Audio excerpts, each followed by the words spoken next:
কান দিতে এমনি খা এমনি খা বাবা। এমনি লাখো দেখো না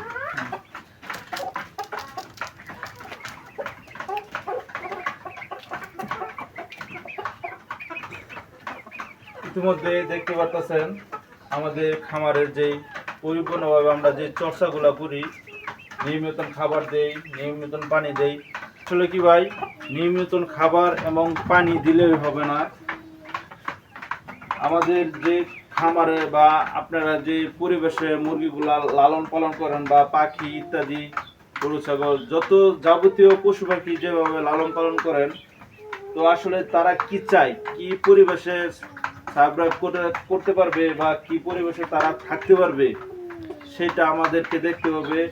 এবং যারা লালন পালন করেন আমাদের খামারে বা আপনাদের খামারে কোন পশু পাখি, কোন গরু ছাগল বা অসুস্থ হয়ে যদি থাকে, তা আমরা কিভাবে বুঝবো?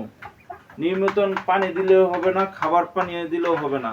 আমাদের মুরগিগুলা বা আমাদের যে ইত্যাদি যে পশু পাখিগুলা কি পরিবেশে তারা চলতেছে বা কিভাবে থাকলে তারা সুস্থ থাকে এবং কি তারা অসুস্থ থাকলে কিভাবে আমরা বুঝবো, এভাবে ভালোভাবে টেক কেয়ার করতে হবে। তো সবাই ভালো থাকবেন, সুস্থ থাকবেন। আসসালামু আলাইকুম রহমতুল্লাহি ওয়া বারাকাতুহু।